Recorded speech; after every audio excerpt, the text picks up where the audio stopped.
અમિત શાહ અહીંયા વરાછા આટા મારીને જાય છે પણ કાન ભાંગે એમ નથી. હવે કાન બેઠી છે વરાછામાં અમિત શાહ કોઈ ભાલ્યું છે એટલા વરોમાં. છેલ્લે એનું રાજસ્વી સન્માન કર્યું પાટીદાર આંદોલન તરફથી, થાળી ઉડાડીને સન્માન કર્યું. એ પછીનો આટા મારવા આવ્યો નતો, પછી આવ્યા. તમે હેલ્મેટ પહેર્યા વગર નીકળો તો પોલીસને ખબર પડી જાય છે. ડ્રગ્સ વેચે છે એ ખબર કેમ નથી પડતી? કેમ કે હપ્તાથી ઉપર ઉઠી જાય છે એટલે ખબર નથી. ગેરકાયદેસર બિલ્ડિંગ બન્યું, પાર્કિંગ નથી એમાં, તો કોઈ સિંઘમની ઓકાત નથી કે એને પૂછે કે બુલડોઝર લઈને પાડી દો. પણ તમારું 1 ફૂટ પડ્યું બહાર હશે તો સિંઘમો તમને મૂકશે નહીં ભાઈ. ફરજમાં રૂકાવટનો ગુનો દાખલ કરો. આ તારી ફરજ, આ ફરજ છે જનતાને લૂંટવાની, જનતાનું શોષણ કરવાની, જનતા ઉપર તાનાશાહી કરવાની ફરજ. બદલાવા જો એકવાર ગૃહમંત્રી ફરજનો ભાગ અમે કરાવશું તમને કેવી તમારી ફરજ. બેનને પૂરા પોલીસવાળા સિંઘમ મેડમને માર્યા.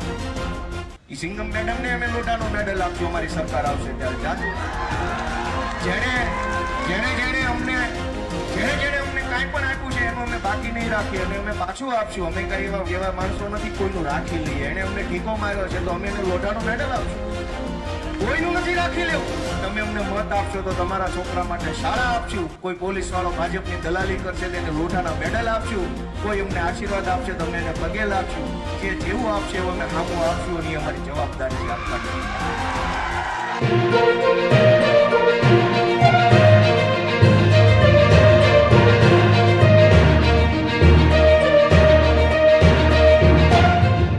રત્ન કલાકારની કમાણીથી ભાજપ સક્ષમ બન્યું છે. એ પૈસા વાળા થયા છે.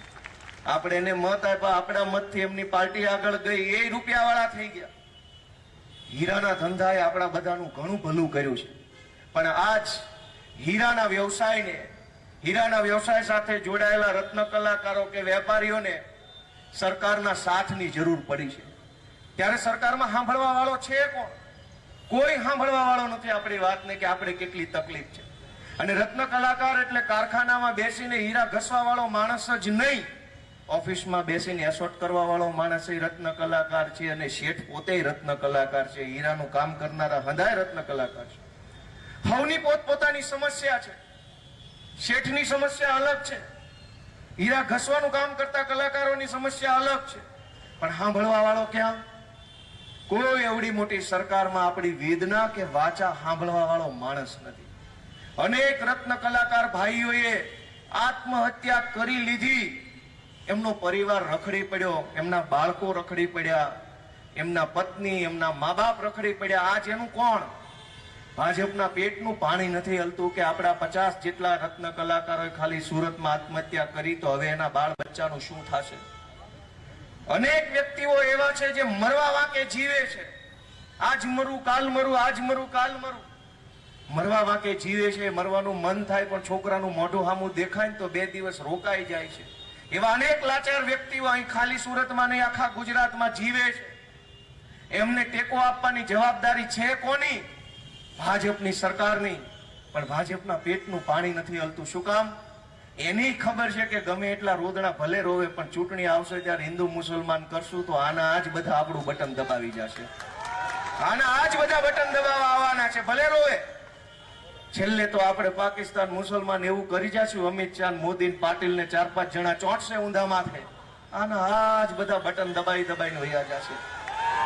અને અમારા વિસાવદર વિધાનસભાના 2 વ્યક્તિના ફોન આવ્યા અને એમણે મને રત્નદીપ યોજના વિશે ફોન કરીને કીધું કે ભાઈ હું ફોર્મ ભરવા ગયો તો મને ફોર્મ લેવાની ના પાડે છે.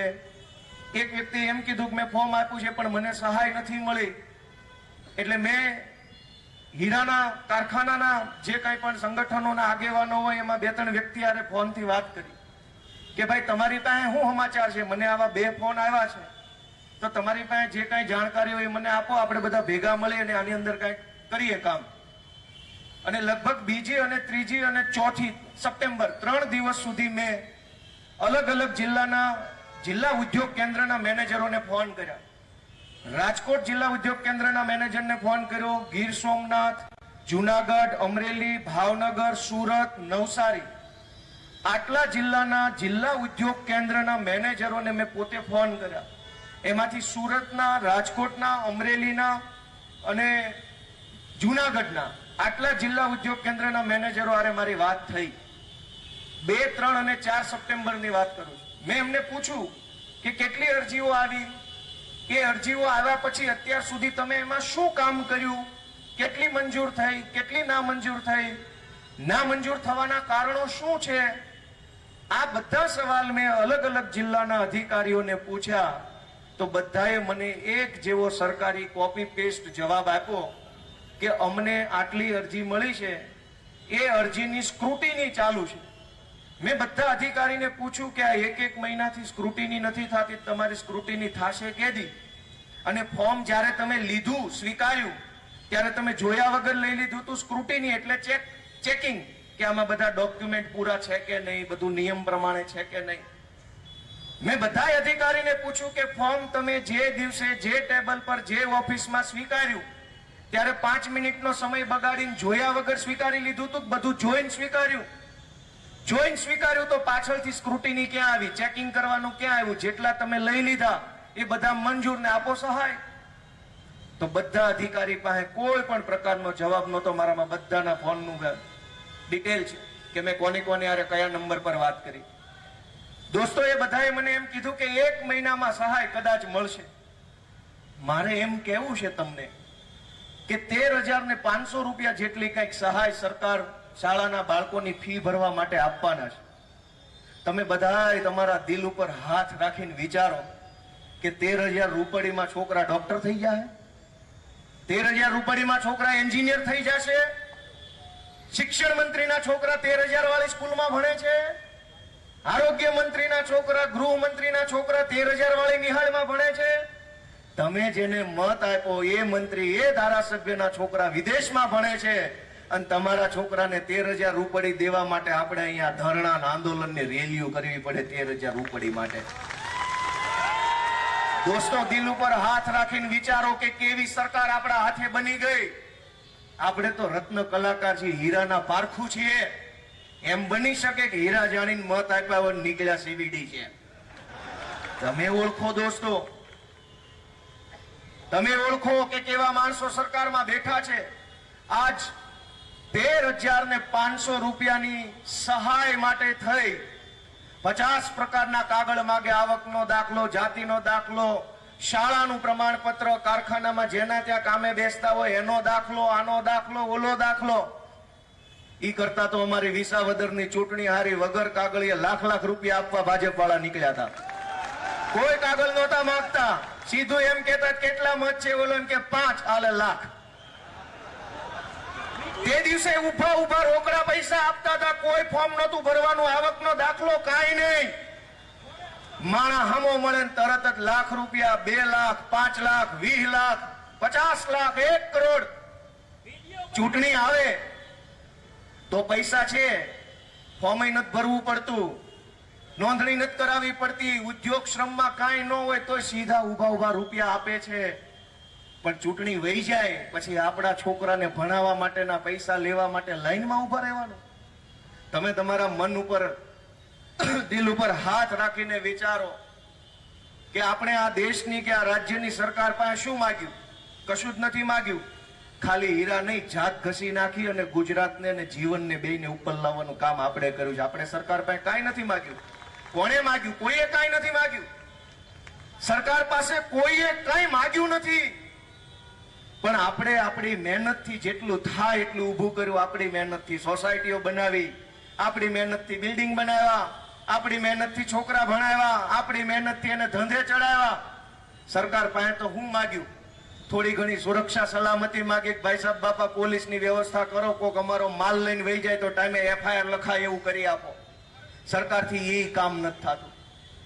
આપણે ઘરની શાળા ખોલી શકીએ, દવાખાના ખોલી શકીએ, ઘરના સોસાયટી બનાવી શકીએ, ઘરની પ્રાઇવેટ બસ ચલાવી શકીએ, પણ ઘરના કઈ પોલીસ સ્ટેશન થોડા ખોલી શકીએ? જે દિવસે આપણે સુરક્ષાની જરૂર પડે ત્યારે કઈ ઘરના પોલીસ સ્ટેશન તો ખોલાતા નથી.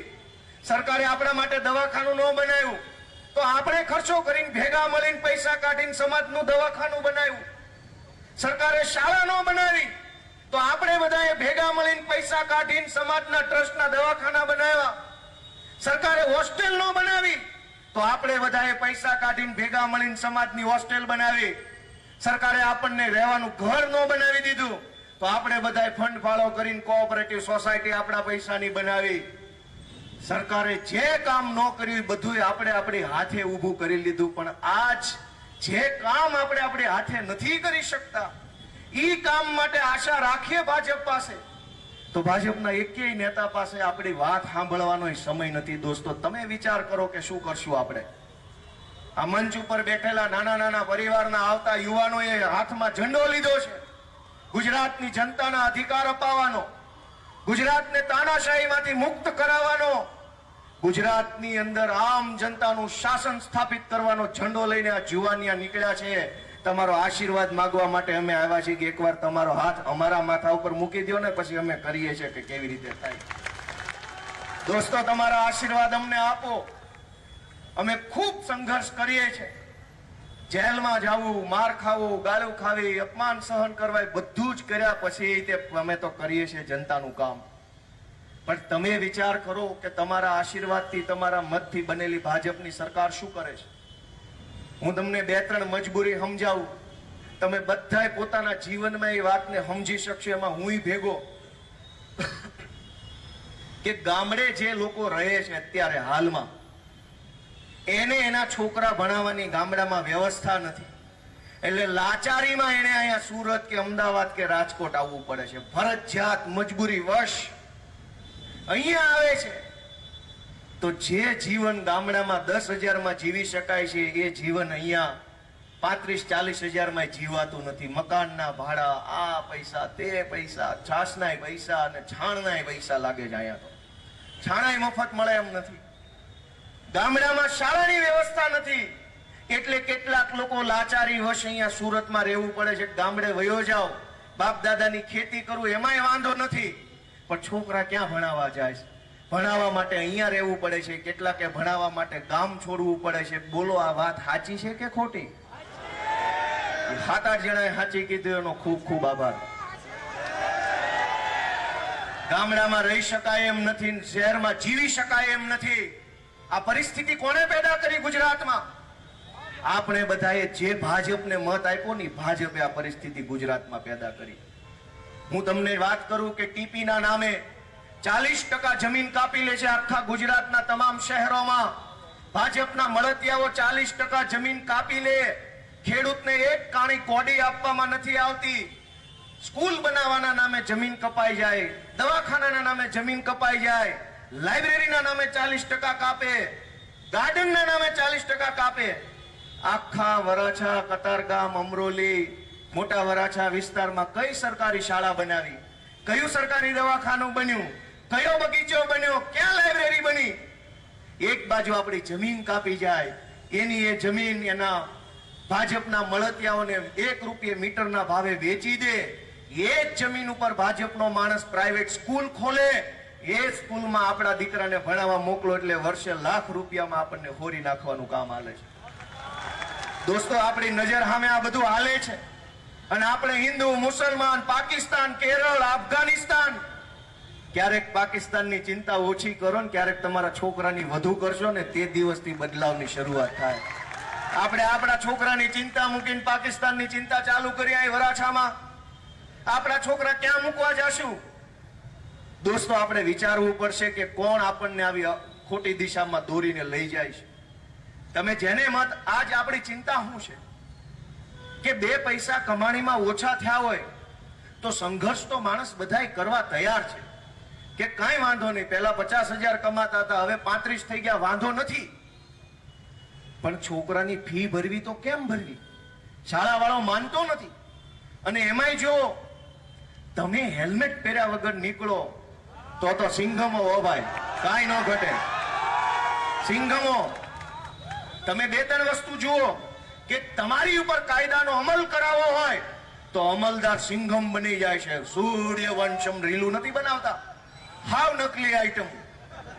તમને પકડવા હોય તો સિંઘમ છે. પણ સરકારે એમ કીધું કે રત્ન કલાકાર હામાં હાલો તો બધું જ છે એની પાસે દેવા માટે, ભેગા હાલો તો ચૂસી નાખે એવા છે. ભાજપની ભેગા હાલો તો ચૂસી લે, લૂંટી લે. હામાં હાલો તો મનાવા, સમજાવવા, રૂપિયા દેવા, હોદ્દા દેવા, બધું કરવા આવે છે. મેં જે તમને વિચાર આપ્યો એ સાચો છે ખોટો છે? ચૂંટણી ટાણે જ્યાં મત દેવો એના દેજો, એ તમારો અધિકાર છે. હાલ તમે થાય એટલો આમ આદમી પાર્ટીનો ભયંકર પ્રચાર કરશો ને, આ CR પાટીલ રૂપિયાના કોથળા લઈને વરાછામ નો આવે તો કહેજો ને. આવશે, મને વિશ્વાસ છે. માલ બહુ લૂંટ્યો છે ભાઈ, આપણો જ માલ છે. ખાલી તમે એકવાર આમથી આમ ફેરવો ને તો પૈસા નીકળે એમ છે. 13,500 રૂપિયા માટે આપણે હાથ લાંબા કરવાના? 5-5 લાખના તો પેલા માવા ખાઈ નાખતા. માવા 13,000 ની તો વાત ક્યાં કરવાની રહી. આ તો નથી એવો સમય, એટલે કેવું પડે છે કે લાવો પૈસા આપો. નહીતર હતો હારો સમય, તેથી ક્યાં કોઈ 13,000 નો હિસાબ નથી કર્યો. માવા વાહે 5-5, 10-10 કરોડ ખાલી આટલામાં વપરાઈ જાય છે. વાત સાચી છે ખોટી છે? નથી હારો સમય એટલે પૂછ્યું ને કીધું કે ભાજપ વાળાઓ કઈ છે તમારી પાસે દેવા જેવું? 30 વર્ષથી તમે મત આપ્યા ને એકવાર હાથ લાંબો કર્યો, શું આપ્યું? આશીર્વાદ કે આમ નામ કરો? દોસ્તો, વિચારવાનું આપણે છે. આ ગુજરાત આપણું છે. તમે વિચાર કરો કે 20-20, 30-30 વર્ષથી આમાં બેઠેલા લગભગ માણસોએ ભાજપને મત આપ્યા છે. એ 30 વર્ષ પહેલા તમે જે ભાજપ વાળાને મત આપ્યા છે, આજથી 30 વર્ષ પહેલા સુરતમાં જે ધારાસભ્ય હતા, જે કોર્પોરેટર હતા, ધ્યાનથી સાંભળજો. આ સુરતમાં, આ વરાછામાં, આ કતારગામમાં, આ મોટા વરાછામાં કે આ મૈધરપુરામાં જે લોકો ભાજપના કોર્પોરેટર તમારા મતથી આજથી 30 વર્ષ પહેલા બન્યા, 25 વર્ષ પહેલા બન્યા, 20 વર્ષ પહેલા બન્યા, 15 વર્ષ પહેલા બન્યા, એની પાસે માલ વધુ છે કે તમારી પાસે માલ વધુ છે? હોય એવું કહો તો કેમેરામાં આવે, કોની પાસે માલ વધુ છે? તમે જેને મત આપ્યા એ માણસ તમારા કરતા આગળ નીકળી ગયો, તમે હીરા ઘસતા રહી ગયા, જિંદગી ઘસાઈ ગઈ ને બધું ઘસાઈ ગયું, પણ મેળ ન પડ્યો આપણો. તો એવો તો એને કયો ધંધો કર્યો જે આપણે ન કરી શક્યા? દોસ્તો, જાગવાનો સમય છે. વિસાવદર વિધાનસભાની જનતાએ ગુજરાતને એક નવો રસ્તો બતાવવાનું કામ કર્યું છે કે જનતા ધારે ને તો આવું થાય. આખી ભાજપની સરકાર ન્યા ઉતરી ગયેલી, મુખ્યમંત્રી ન્યા, ગૃહમંત્રી ન્યા, પાટીલ ન્યા, કૃષિ મંત્રી ન્યા, પાણી પુરવઠા મંત્રી ન્યા હતા. એટલા બધાય ન્યા આવી ગયા હતા ને શેરીએ ચડ્યા હતા, ઉભા રોડે ચડ્યા હતા, ગોપાલને મત નો દેતા. પણ જનતા ધારે, નાગરિકો ધારે તો એનું પરિણામ કેવું આવે ને ભાજપ વાળાના મોઢા જોવો ને તો ખબર પડી જાય કે આવું થાય. 3 મહિના થવા આવ્યા, 4 મહિના થવા આવ્યા, એકેયના મોઢા ઉપર સ્માઇલ નથી આવતી હજુ. અમિત શાહ અહીંયા વરાછા આટા મારીને જાય છે, પણ કાન ભાંગે એમ નથી. હવે કાન બેઠી છે વરાછામાં અમિત શાહ. કોઈ ભાળ્યું છે એટલા વરોમાં? છેલ્લે એનું રાજસ્વી સન્માન કર્યું પાટીદાર આંદોલન તરફથી, થાળી ઉડાડીને સન્માન કર્યું. એ પછીનો આટા મારવા આવ્યો નતો, આ પછી આવ્યા. કાં આવ્યા? અને આવ્યા તા તો રત્ન કલાકારો વેદના કાનો સાંભળી આવ્યા તા તો સાંભળતું જ આવતું ને કે હીરાના ધંધામાં શું હાલે છે. આ હીરાનો ધંધો આખી દુનિયાએ જોડાણેલો છે. દોસ્તો, અમે તો તમને વિનંતી કરવા આવ્યા છે કે તમારે હાથમાં જગાડવો પડશે. અને ખાલી એક સમસ્યા હોત તો કોઈ સમસ્યા નથી. ખાલી હીરાના ધંધામાં મંદી આવી એટલા પૂરતી જ વાત હોત તો આ સભાનો કોઈ મતલબ જ નથી. આપણે 100 સમસ્યાઓથી ઘેરાયેલા માણસો છીએ. હીરાના ધંધામાં મંદી છે, સામે આપણા બાળકો ડ્રગ્સ ને દારૂના રવાડે ચડે એવી વ્યવસ્થા ભાજપે કરી છે. એક બાજુ કમાણીમાં કાંઈ નહીં, એક બાજુ છોકરાને લત ચડી ગઈ હોય તો ક્યાં જઈને આપણે રોવું? છે કોઈ ખભો કે જ્યાં માથું મૂકીને રોઈ શકીએ કે અમારા છોકરા ડ્રગ્સના રવાડે ચડ્યા? ભાજપના માણસો બેફામ ડ્રગ્સ વેચાવે છે, કરોડો રૂપિયાના હપ્તા કમલમ કાર્યાલય સુધી જાય છે. તમે હેલ્મેટ પહેર્યા વગર નીકળો તો પોલીસને ખબર પડી જાય છે. તો ડ્રગ્સ વેચે છે એ ખબર કેમ નથી પડતી? કેમ કે હપ્તા ઠેઠ ઉપર ઉધી જાય છે એટલે ખબર નથી પડતી. તમે અહીંયા ગાડી મૂકી હોય ડિવાઈડર પર ચડાવીને તો સિંઘમોને ખબર પડી જાય છે કે આ ગાડી નો પાર્કિંગમાં છે, પણ પાર્કિંગ જ ન હોય એવા ગેરકાયદેસરના બિલ્ડિંગ કોક બનાવીને વયું જાય છે. તેથી તમે ક્યાં જાઓ છો? કેમ નથી કહેતા કે ખોટા બિલ્ડિંગો બને છે? પાર્કિંગ વગરના ગેરકાયદેસરના કરોડો રૂપિયાના બાંધકામ થઈ જાય છે સુરતમાં. અધિકારી પૈસા ખાઈ જાય, ભાજપ વાળો પૈસા ખાઈ જાય, અને પછી એ બિલ્ડિંગમાં કોઈ દુકાન બને ને ત્યાં તમે 20 રૂપિયાની વિક્સની ટેબ્લેટ લેવા જાઓ ત્યારે તમારી ગાડી નો પાર્કિંગમાં પડી છે, એમ કે સિંઘમ ઉઠાવી જાય. તો કાકા તારામાં ઓકાત હોત તો ગેરકાયદેસર બાંધકામ થાતું જ રોકાઈ દીધું તો અમારી ગાડી ગેરકાયદેસર પાર્કિંગમાં નો આવે. તે દિવસે તમે પાર્કિંગ વગરના બિલ્ડિંગો બનાવવા દીધા, પૈસા કોર્પોરેટરો ભાજપના લઈ જાય, ધારાસભ્યો લઈ જાય, બિલ્ડિંગ બની જાય, પછી તમારી ગાડી કે નો પાર્કિંગમાં પડી, પૈસા દેવા પડશે. દોસ્તો, હું તો તમને વિનંતી કરું છું કે કેટલું સહન કરશું આપણે એટલું બધું સહન કરવું જોઈએ નહીં. બહુ સહન કરી લીધું, આટલું તો હગા ભાઈનું સહન નથી કરતા આપણે. 40 વર્ષથી ભાજપની સરકાર લૂંટે છે. મારું તો એમ કેવું છે કે સરકાર કાંઈ નહીં તો આ ખાલી મિની બજાર, ચોકસી બજાર, મૈધરપુરા માર્કેટ અને જે કાંઈ હીરાના જે મોટા મોટા સેન્ટરો છે સુરતના, નંદુ ડોશીની વાડી, કતારગામ, ન્યા પાર્કિંગના નામે, હેલ્મેટના નામે ગાડીઓ ઉઠાવી ગયા, એમાંથી જે તોડ કર્યો ને એ રૂપિયા પાછા આપે ને તો રત્ન કલાકારોને સહાય પૂરી પડી જાય એમ છે. ખાલી ઓછામાં ઓછા 100 કરોડ રૂપિયા લૂંટી લીધા હશે આ છેલ્લા 3-4 વર્ષમાં. 1 ફૂટ પડ્યું બહાર હોય તો ઉપાડી જાય છે. 1 ફૂટ ખાલી પડ્યું બહાર હોય એટલે ઘચ લઈને ફોટો પાડે કે 1 ફૂટ પડ્યું બહાર હતું. અને આખું બિલ્ડિંગ ખોટું બન્યું એનું હું તો કે ન્યા અમારી ઓકાત નથી બાપા, મારી બૂઠા પાડ નાખે એમ છે. ગેરકાયદેસર બિલ્ડિંગ બન્યું, પાર્કિંગ નથી એમાં, તો કોઈ સિંઘમની ઓકાત નથી કે એને પૂછે કે બુલડોઝર લઈને પાડી દો. પણ તમારું 1 ફૂટ પડ્યું બહાર હશે તો સિંઘમો તમને મૂકશે નહીં ભાઈ. ફરજમાં રૂકાવટનો ગુનો દાખલ કરવો, આ તારી ફરજ.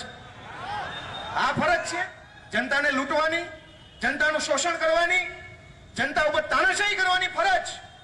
બદલાવા દો એકવાર ગૃહમંત્રી, ફરજનું ભાન અમે કરાવશું તમને કેવી તમારી ફરજ છે. અમે નથી જાણતા તમે કઈ ફરજ નિભાવો છો.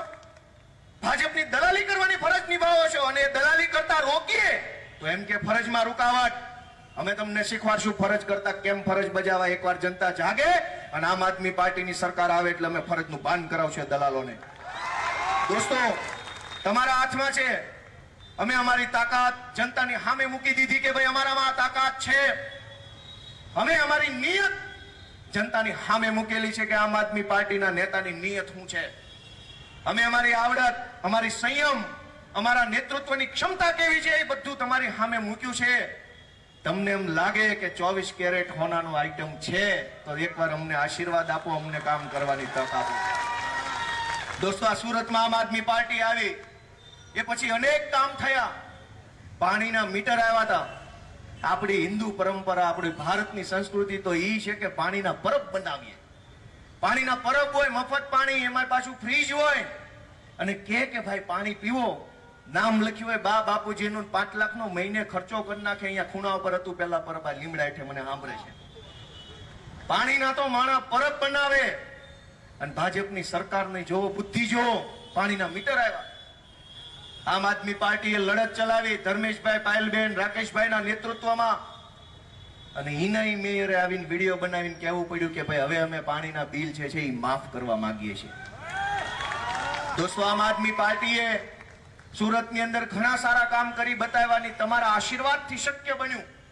ટીપીની અંદર 40% લેખે જે જમીન કાપે છે એ બિલકુલ ગેરકાયદેસર રીતે કાપે છે. મેં મુખ્યમંત્રીને મોઢે મોઢ, આંખમાં આંખ નાખીને કીધું કે આલ્યો કાયદાની ચોપડી, કઈ કલમ, કયો શબ્દ, કયા પાના પર લખ્યું છે કે 40% જમીન કાપજો. એનામાં એ કોઈ જવાબ આપવાની કોઈ ક્ષમતા નહોતી કે મને કહીએ કે હું આખી ચોપડી 10 વખત વાંચીને ગયો તો બતાવે કયા પાના પર લખ્યું 40% જમીન કાપી લેવી. કોઈ કાયદામાં નથી લખ્યું 40% જમીન કાપવાનું, છતાંય કાપે. ઈ પ્લોટ ભાજપના મળતિયાઓને મફતના ભાવે, પાણીના ભાવે વેચે. ઈ પ્લોટ ઉપર હાઈફાઈ કોમર્શિયલ બિલ્ડિંગ બને. એ બિલ્ડિંગની અંદર કરોડો રૂપિયાની દુકાનો વેચાય, ભાજપ વાળાને એના મળતિયા કમાય. જ્યારથી તમે બધાએ આમ આદમી પાર્ટીને મત આપ્યો, વિપક્ષની અંદર આમ આદમી પાર્ટી બેસાડી, અમને તકલીફો ઘણી પડી, જેલમાં જવું પડ્યું, માર ખાવો પડ્યો, પણ અમે આજે વટ સાથે, ગર્વ સાથે તમને કહી શકીએ કે અમે વિપક્ષમાં આવ્યા પછી એક પણ સરકારી પ્લોટ વેચાવા નથી દીધો. એક પણ પ્લોટ નહીં. વેચી જોવે કોનામાં હિંમત છે. અને અમે જાહેર કર્યું હતું કે જેને પ્લોટ લેવો હોય પાણીના ભાવે, સરકારી પ્લોટ, પોતાના જોખમે લેજો. અહીંયા એક ઈંટે પડવા નહીં દઈએ સરકારી પ્લોટ ઉપર. 40% જમીન કપાતના નામે સરકારી પ્લોટ વેચાવાનું કામ અમે બંધ કરાવ્યું સુરતમાં. તમે બધા કેવા સારું કર્યું કે ખરાબ? આજ આ વરાછાની હાલત જુઓ. ફાયર સ્ટેશન બનાવવાની જગ્યા નથી, સરથાણાનું પોલીસ સ્ટેશન બનાવવાની જગ્યા સરથાણામાં નથી. હું કામ? ક્યાં ગઈ 40% જમીન? કપાત તો બધે કરી. લક્ષ્મણનગર, ઘનશ્યામનગર, નાના વરાછાની શું હાલત છે? 40% જમીન તો બધે કપાત કરી, પણ મળતિયા ખાઈ ગયા. પોલીસ સ્ટેશન પાસે પાર્કિંગ નથી. જાઓ વરાછામાં, કાપોદ્રામાં, ક્યાં ગાડી મૂકશો? પોલીસ સ્ટેશનમાં પાર્કિંગ નથી. એવી રીતે ખરાબ રીતે વહીવટ કરી અને લોકોને ચૂસી લેવામાં ભાજપે કાંઈ બાકી નથી રાખ્યું. દોસ્તો, અમે તમને હાથ જોડવા આવ્યા છે કે અમારી ચિંતા ન કરો તો કાંઈ નહીં, તમારી પોતાની અને તમારા બાળકોની ચિંતા કરતા હોય તો એકવાર હાવણો મારો ને ગંદકી ભાજપની સાફ કરો. દોસ્તો, અમે તો ટેવાઈ ગયા, અમે તો રીઢા થઈ ગયા, જેલમાં જઈને રીઢા થઈ ગયા, ભાજપની ગાળો ખાઈને રીઢા થઈ ગયા, કેટલાક લોકોના મેણા ખાઈને રીઢા થઈ ગયા. કદાચ અમને નહીં તક મળે તો અમને કઈ થઈ નથી જવાનું, પણ તમે વિચારો કે આવા ને આવા લોકો સરકારમાં આવશે તો આપણે ક્યાં જઈને મોઢું બતાવશું? અનેક લોકો મરવા વાંકે જીવે છે અને સૌથી દુઃખ ભરી, કરુણા ભરી, ક્રૂરમાં ક્રૂર વાત સાંભળો. અનેક એવા કિસ્સા સુરતમાં બન્યા, રાજકોટમાં બન્યા કે હીરાનો ધંધો કરતા હતા, કમાણીમાં કાંઈ ન વધ્યું અને કમાણી ભાંગી પડી. માણસ ગુનાખોરીના રવાડે ચડ્યા, કોઈક દારૂ વેચવા માંડ્યું, કોઈ ડ્રગ્સની હેરાફેરી ચાલુ કરી. વાત સાચી બોલું છું કે ખોટી? 7-8 જણાએ આ પાડી, એનો ખૂબ ખૂબ આભાર. અનેક લોકોએ મજબૂરીવશ, લાચારીમાં પરિવારના પેટનો ખાડો પૂરવા માટે ડ્રગ્સ વેચવાના ધંધે ચડવું પડ્યું અને પહેલી કે બીજી ટ્રીપ મારીને પોલીસ પકડી ગયા. હવે 2-5 વર્ષ સુધી જેલમાંથી છૂટશે નહીં. એનો તો પરિવાર બરબાદ થઈ ગયો 15,000ની કમાણી માટે. આ પીડા કોણ સાંભળશે? આ વેદના કોણ સમજશે ગુજરાતની ભાજપની સરકારમાં? તમે વિચારો કે જો આપણી નજર સામે આ બનતું હોય ને આપણે કાંઈ ન કરીએ ને તો પાપ આપણને એટલું લાગવાનું છે. મહાભારતની અંદર માતા દ્રૌપદીજીના ચીરહરણ કરવામાં આવતું હતું. એ સભામાં જે મૂંગા બેઠા બેઠા તમાશો જોતા હતા ને, પાપ એને લાગ્યું હતું ને એ અર્જુનના બાણે વિંધાણા ને બેમત મર્યા હતા. દોસ્તો, ચીર દુશાસને ઉતાર્યા, પણ જે મૂંગા ચૂપચાપ જોઈ રહ્યા હતા, સજા એને મળી. આજ ગુજરાતનો નાનો માણસ રીબાય છે, ગુજરાતનો લાચાર માણસ પીડાય છે, લાચારીમાં ક્રાઇમ કરવો પડે છે, બહેનો દીકરીઓના શોષણ થઈ રહ્યા છે ઘર ચલાવવા માટે. અને એવા લાચાર સમાજની વારે આવવાના બદલે ભાજપના હોય કે જે હોય નેતાઓ તમાશો જોઈ રહ્યા છે ને, ઇતિહાસ એનો હિસાબ બહુ સારી રીતે કરશે, સજા એને ઇતિહાસ આપશે. દોસ્તો, આપણે કોઈ લાચાર માણસની લાચારી ઉપર હસી ન શકીએ. સુરતના છાપામાં મેં વાંચ્યું, પતિ પત્ની 2 દારૂ વેચતા પકડાણા. પછી છાપામાં આવ્યું કે હીરાના ધંધામાં મંદી આવી, એટલે લાચારી વચ્ચે એને નક્કી કર્યું કે થોડોક દારૂ વેચીએ તો 2 પૈસા રળાય. એ કઈ પરિસ્થિતિમાં માણસ જીવતો હશે તમે વિચારો. આમ આદમી પાર્ટી મહત્વની નથી, ગોપાલ ઇટાલિયા મહત્વનો નથી, કેજરીવાલ કે મનોજ સોરઠિયા કોઈ મહત્વના નથી, પણ સમાજ તો મહત્વનો છે ને. સમાજની આવનારી પેઢીના બાળકો મહત્વના છે. અને આવનારી પેઢીના બાળકો આ શું જોઈ રહ્યા છે કે મારા બાપે દારૂ વેચવું પડે છે ઘર ચલાવવા માટે? આવનારી પેઢીના બાળકોને આપણે શું બતાવી રહ્યા છીએ કે મારા માએ ડ્રગ્સ વેચવા જવું પડે? હર્ષ સંઘવી અને CR પાટીલને સહેજે શરમ આવતી હોય ને તો ઊંડો ખાડો ગોતી લેવો જોઈએ. ગુજરાતની આ પરિસ્થિતિ ગુજરાત કે તમારા રાજ્યમાં 13,500 રૂપિયા માટે કેટલા કાગળ ભરવા પડે છે અને શાળા દબાણ કરે. દોસ્તો, કહેવા બેસીએ તો કહેવાનો કોઈ પાર નથી.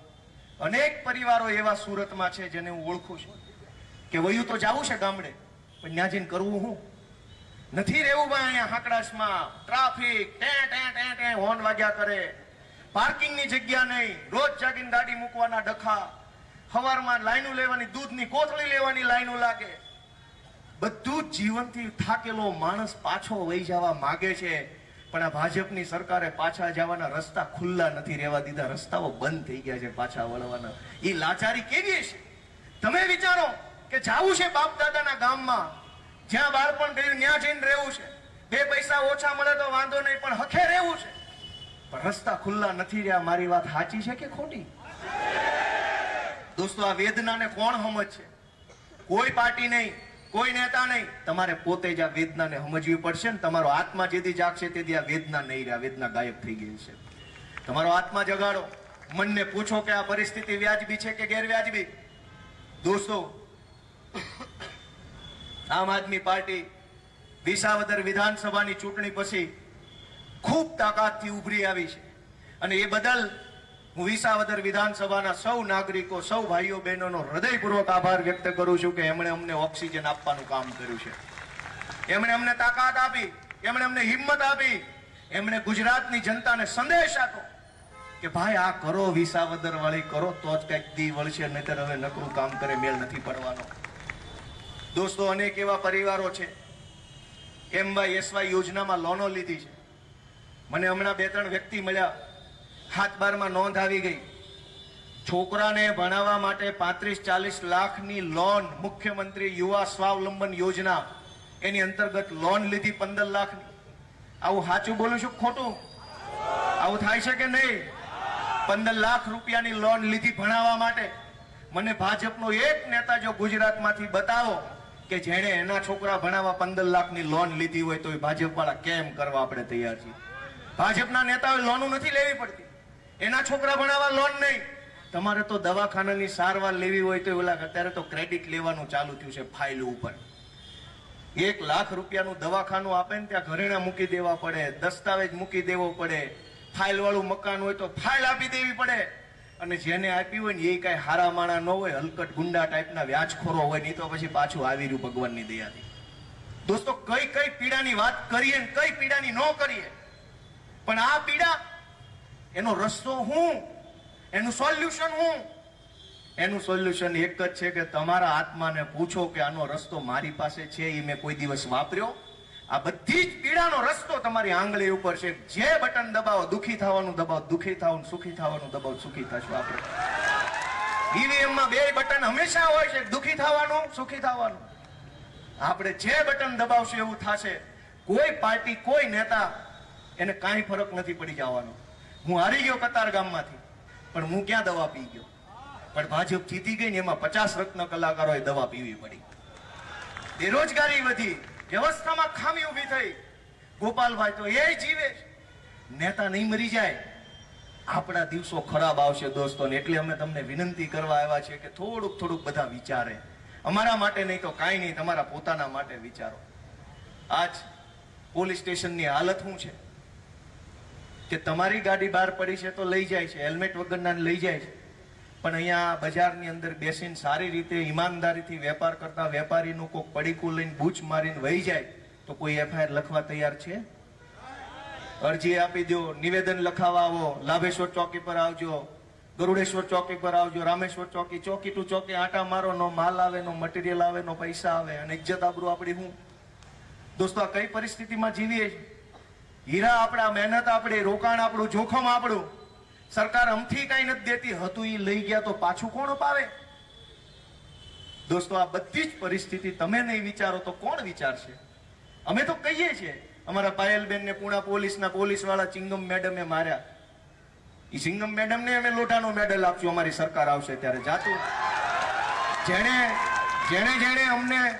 જેણે અમને કાંઈ પણ આપ્યું છે એનું અમે બાકી નહીં રાખીએ અને અમે પાછું આપશું. અમે કઈ એવા માણસો નથી કોઈનું રાખી લઈએ. એને અમને ઠીકો માર્યો છે તો અમે એને લોઢાનો મેડલ આપશું. કોઈનું નથી રાખી લેવું. તમે અમને મત આપશો તો તમારા છોકરા માટે શાળા આપશું. કોઈ પોલીસ વાળો ભાજપની દલાલી કરશે તો એને લોઢાના મેડલ આપશું. કોઈ અમને આશીર્વાદ આપશે તો અમે એને પગે લાગશું.